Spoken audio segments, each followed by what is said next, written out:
Shalom. Damai di hati. Apa kabar hari ini? Luar biasa. Ya, pertanyaan yang sudah lazim dan jawaban juga yang sudah lazim yang kita ucapkan dan kita dengarkan dengan alasan bahwa kabar kita luar biasa karena Allah kita adalah luar biasa. Ya, amin. Ya, bukan biasa di luar kata. Ya, Bapak Ibu, bersyukur di pagi hari ini kita diberi kesempatan untuk beribadah kepada Tuhan. Dan saya juga secara pribadi bersyukur diberi kesempatan untuk ada bersama dengan Jemaat Immanuel Gemim Jakarta Barat. Nah, tema yang diberikan kepada kita untuk kita renungkan di sepanjang minggu ini dari Galatia 6 ayat 1 sampai 18 adalah janganlah kita jemu-jemu berbuat baik. Janganlah kita jemu-jemu. Jemu-jemu itu apa? Kalau kata ya bosan, bisa. Di sini diuraikan kalau dari bahasa Yunani kata, jemu itu berasal dari kata enkakeo. Yang dapat diterjemahkan sebagai menjadi lemah atau menjadi lelah. Jadi jangan sampai kita menjadi lemah untuk berbuat baik. Tadi bilang jangan bosan, mirip-mirip. Kalau orang Manado bilang jangan pastiu untuk berbuat baik.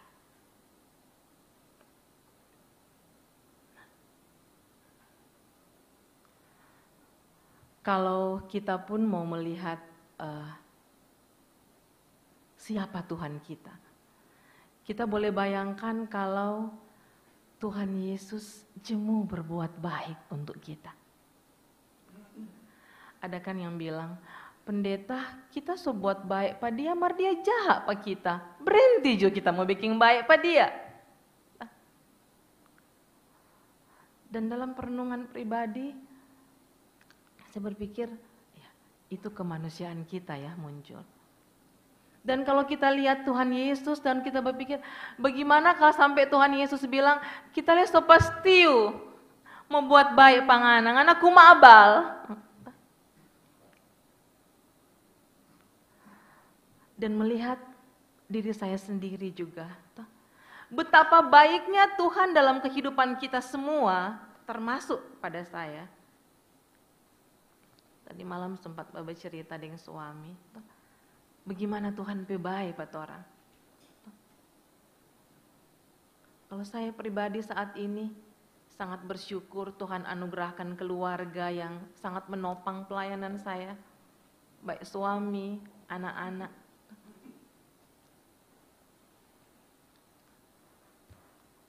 Tuhan tunjukkan berkat-berkatnya yang luar biasa. Tapi ada saat juga di mana orang, Tuhan siapa begini dang. Bapak Ibu tahu saya saat ini sementara ya merintis di pos pelayanan Jakarta Selatan. Baru berbulan-bulan sih, belum bertahun-tahun. Tapi kerinduan, Tuhan syarat-syarat sudah dipenuhi, kenapa dang belum resmikan? Paling kali bilang, dari perenungan ini sedikit, bukan sedikit, menegur saya untuk seolah-olah kalau saya bersungut-sungut Tuhan, kenapa dang belum resmikan? Seolah-olah saya mau bilang Tuhan tidak baik pak kita, sampai belum penuhi apa yang kita inginkan. Tetapi tidak, saudara-saudaraku. Kalau kita mau merenungkan secara pribadi masing-masing kita, mau pikir-pikir bagaimana Tuhan baik pada orang. Tuhan sangat baik. Dan dia tidak pernah jemu-jemu berbuat baik kepada kita. Walaupun ada banyak kali orang nyanda tidak mengasihi Tuhan. Tidak berbuat baik kepada Tuhan. Karena saya ingin mengajak kita untuk memahami, janganlah kita jemu-jemu berbuat baik sesuai tema renungan ini, untuk memandang kepada Tuhan, karena Tuhan tidak pernah pastiu untuk berbuat baik kepada kita. Tuhan tidak pernah jemu-jemu berbuat baik kepada kita. Karena itu kita hendaknya juga jangan jemu-jemu berbuat baik kepada sesama dan terlebih kepada Tuhan. Bapak, Ibu, saudara-saudaraku yang dikasihi dan diberkati Tuhan. Beberapa hari yang lalu saya mendapat baik datang di rumah, kemudian telepon, kemudian WA, karena memang seseorang ini dalam pergumulan soal keuangan. Dan saya pun sudah bilang bahwa kami pun saat ini bukan mau bantu, tapi kami pun sebenarnya juga dalam kekurangan. Tetapi yang saya mau katakan di sini Bapak Ibu, orang punya hati juga. Dan di sini juga diuji untuk kebaikan kita. Akhirnya karena memang mengeluh, hanya kita bilang, kita mau tanya dulu ke suami.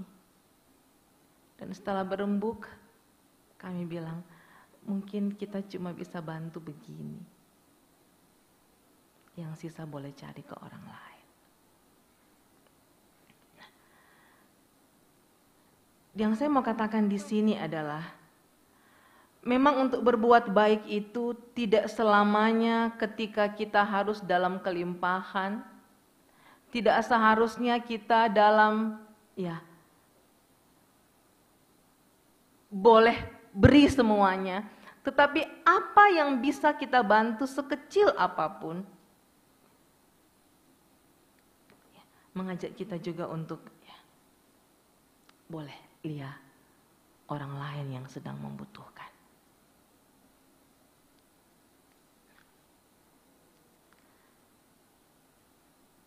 Dan ini memang lewat perenungan ini boleh kita lihat bahwa firman Tuhan juga berkata,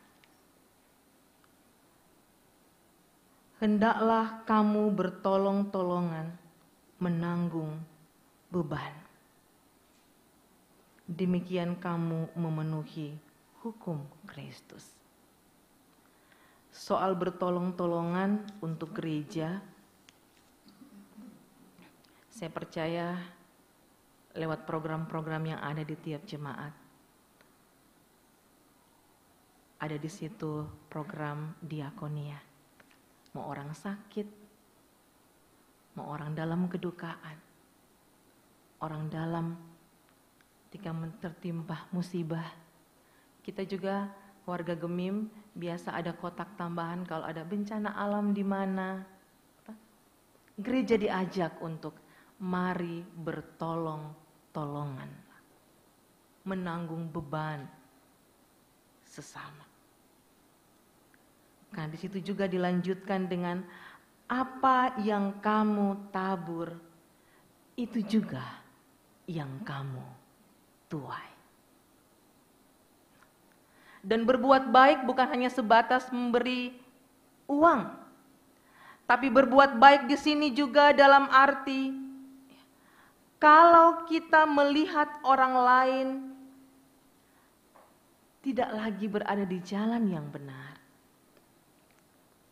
Dikatakan pada ayat yang pertama tadi, mari kita menegur dia dengan lemah lembut. Jadi ingat, berbuat baik bukan cuma sebatas kasih doi atau kasih materi. Tapi berbuat baik juga ketika orang lihat, aduh tamang ini rupa salah jalan.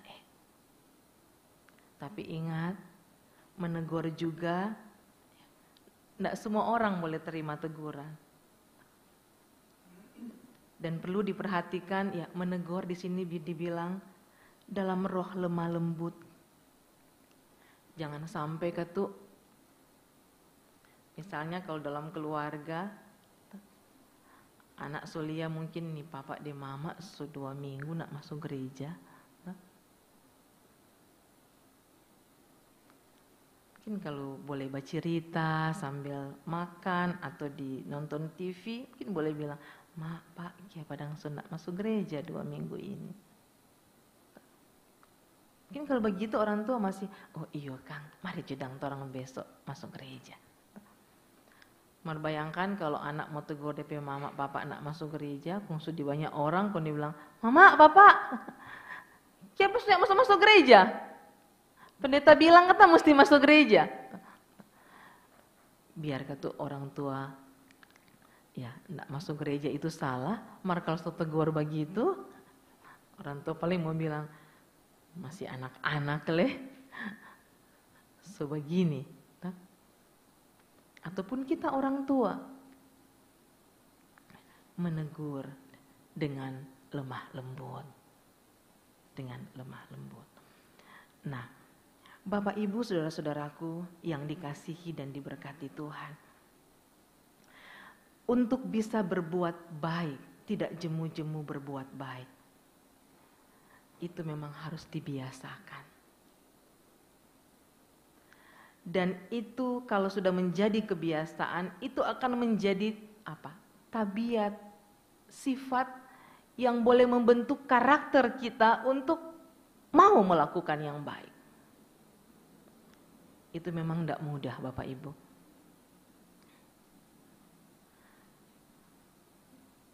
Waktu lalu ada seorang opa memberi kesaksian, berbagi cerita dengan kami. Dia bilang, "Pendeta, kita puluhan tahun," dia bilang, "tidak masuk gereja. Dan kemudian ada orang yang panggil untuk masuk di Kemim. Dia bilang, kita kumang udah baptis, ding ada sidih di Kemim. Selama ini kalaupun kita masuk gereja, di gereja A, ini minggu di gereja B, tiba-tiba dia kata berpikir, duh kalau kita mati, siapa yang mau ibadah akang pak kita?" Dan ketika dalam proses-proses perenungan itu, dia bilang, dia mulai merasakan betapa Tuhan mengasihi dia, kalau boleh dia hidup sampai saat ini. Dan dalam perenungan dia, dalam keinginan dia untuk mau mengasihi Tuhan, dia mau merubah sifat-sifatnya. Lalu dia cerita, "Pendeta, kita kemarin pas mau keluar rumah, oto kata ada parkir bagus-bagus, baru mau masuk di pintu, di sebelah ada genangan air. Oto satu lewat kencang, sampai tuh air yang tergenang itu tak pancar pada dia." Kon dia bilang, "Pendeta, kalau kita masih rupa dulu, kita naik oto kon tak dusu pada dia, tak tumbuh pada dia." Cuma dibilang dalam proses saya mulai mengasihi Tuhan, mengenal Tuhan lebih dalam, dia kata cuma ada sapu dada. Kau bilang, biar Jo, kita mau ganti baju Jo, baru mau keluar. Biar Jo tuh orang itu.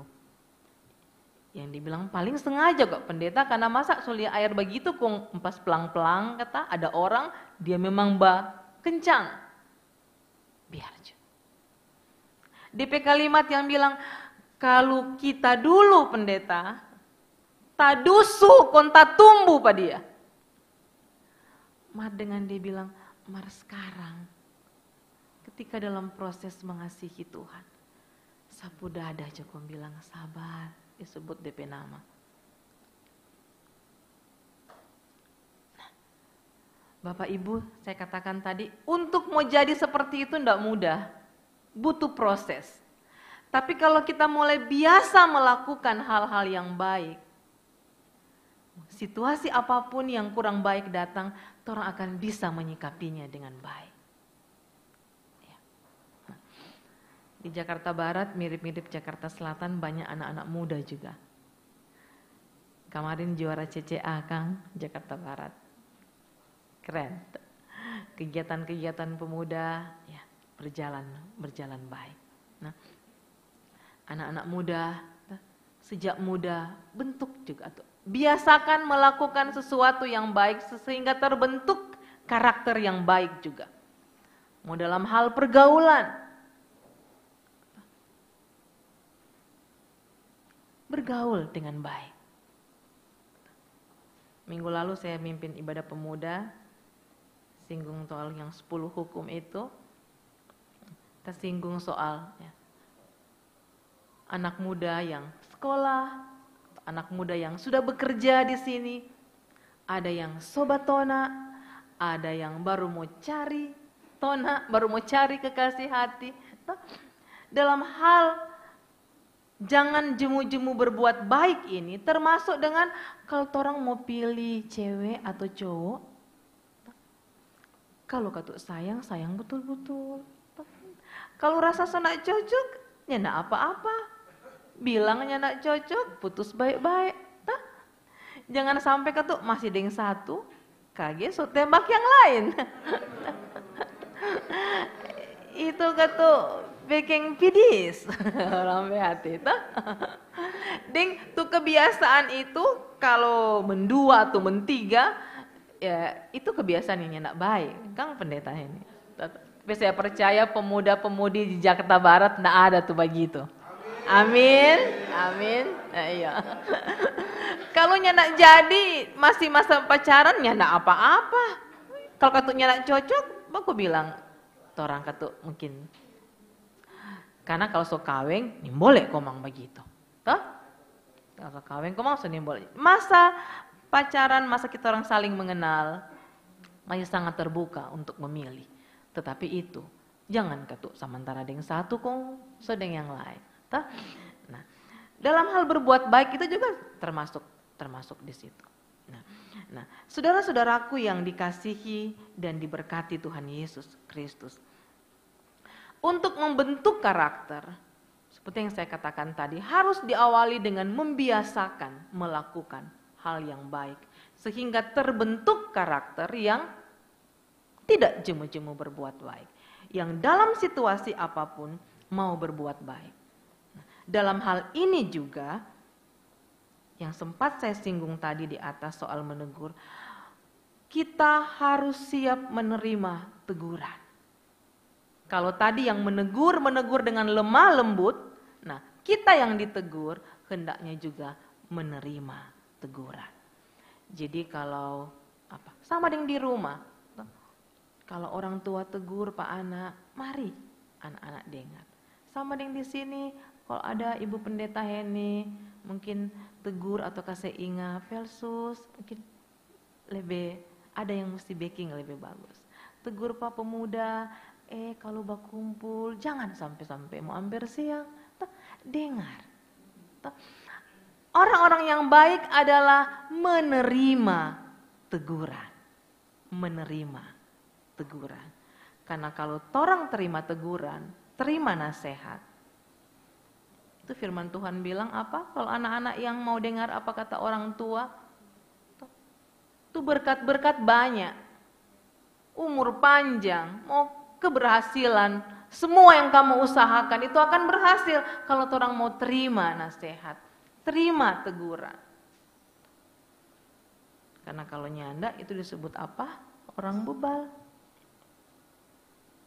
Nah, saudara-saudaraku yang dikasihi dan diberkati Tuhan. Nah,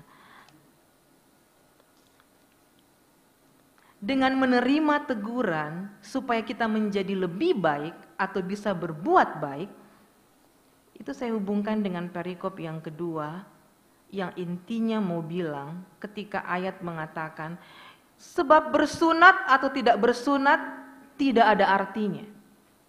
Tetapi menjadi ciptaan baru, itulah yang ada artinya. Ciptaan baru di sini kita boleh terjemahkan apa? Hidup baru. Hidup dalam pertobatan. Hidup yang selalu mau melakukan kehendak Tuhan. Ataupun kalau salah ketika ditegur, mau berubah.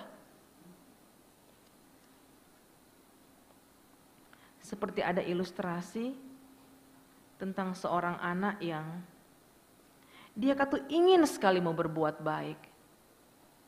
Tetapi ya keinginan daging untuk melakukan yang jahat juga besar. Dan ada satu nasihat dari orang tua bilang begini, anak, coba kalau kamu melakukan kesalahan atau ya kejahatan dalam tanda kutip, melakukan dosa, kamu pakukan satu paku di balok papan yang sudah disiapkan. Tapi kalau kamu bisa untuk tidak melakukan yang tidak baik, kamu cabut paku itu. Jadi mulai besok dia mulai baking. Kalau pas DP orang tua tanya sesuatu pada dia, dia takut salah, dia berdusta. Cuma dia sadar, Tuhan kita sudah berdusta, dia paku. Keluar DP teman bikin salah, dibakalai, ditum.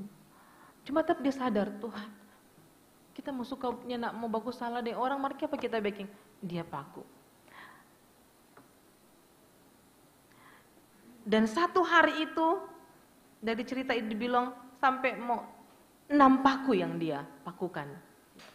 Tapi terus dia bilang, Tuhan kita ingin mau berbuat baik. Dia yang biasa kalau DP orang tua suruh, malas. Adek juga. Nah, besoknya dia mulai bisa. Ketika DP mama bilang, tolong dang, pi jemput Pak Ade. Yang biasa dia nih mau, dia baking. Hanya dia pulang, dia cabut tuh paku. Nah awalnya yang karena dia terlalu setiap hari masih baking salah, karena di papan itu ya, mungkin 10-an paku yang dia pakukan. Tapi dengan dia mulai berusaha untuk berubah, berusaha untuk melakukan firman Tuhan, dia mulai cabut tuh paku. Dengan melakukan kebaikan yang satu, dia cabut tuh paku. Melakukan kebaikan yang satu, dia cabut tuh paku. Akhirnya Bapak Ibu semakin berkurang paku yang tertancap di papan itu. Dan ada saat habis, tapi kemudian ada saat dia juga paku lagi, tetapi tinggal sedikit. Yang saya mau katakan di sini adalah bahwa memang kehidupan kita sebagai manusia yang berdosa, biar orang mau berusaha, Tuhan kita mau mengasihi Engkau dengan sungguh. Kita mau sayang sesama dengan sungguh, sama dengan hukum yang terutama dan yang pertama itu. Tapi ada saat di mana orang sadar orang jatuh ke dalam dosa. Yang seperti diibaratkan tadi anak, dia paku. Tapi ketika kita berusaha terus memohon pertolongan Tuhan, nah ada saat di mana orang semulai cabut tuh paku dosa itu.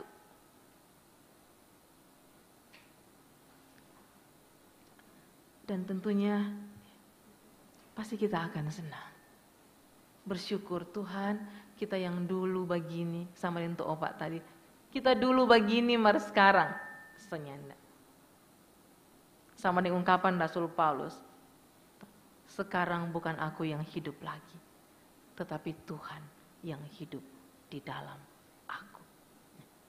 Itulah yang dimaksud dengan ciptaan baru. Kita hidup dalam pertobatan. Kalaupun kita melakukan kesalahan dan dosa, cepat sadar, cepat cabut tuh paku yang orang tanam, seperti ilustrasi tadi. Jangan sampai orang so tahu itu salah, malah orang berkeras hati. Nyana apa juga kita hidup dalam kesalahan terus. Tapi kalaupun kita jatuh, cepat sadar dan kembali untuk hidup dalam pertobatan. Mari saudara-saudaraku, jemaat Tuhan yang dikasihi dan diberkati. Untuk menjalani hari-hari hidup kita sebagai anak-anak Tuhan, jangan jemu-jemu berbuat baik. Selagi Tuhan beri kita kesempatan untuk hidup. Seperti di ayat 10 tadi bilang. Karena itu selama masih ada kesempatan bagi kita, marilah kita berbuat baik kepada semua orang. Tetapi terutama kepada kawan-kawan kita seiman. Kita tidak tahu sampai kapan kita hidup di dunia ini. Selagi ada kesempatan, mari kita berbuat baik kepada suami, kepada istri, kepada anak, kepada tetangga, kepada adik kakak, kepada jemaat Tuhan, kepada hamba Tuhan. Bahkan firman Tuhan juga bilang, kasihilah musuh. Selagi ada kesempatan, mari kita berbuat baik kepada semua orang. Sekali lagi, firman Tuhan di pagi hari ini mau menggaris bawahi. Marilah kita berbuat baik kepada semua orang. Selagi kita diberi kesempatan untuk hidup. Karena kita tidak tahu sampai kapan kita hidup di dunia ini. Jangan sampai torang menyasar. Banyak contoh. Nanti di dalam peti baru bataria. Tas sudah. Ampun mama, ampun papa. Jangan menyasar. Selagi ada kesempatan, berbuat baiklah kepada semua orang. Karena apa yang kamu tabur, itu juga yang engkau tuai. Amin.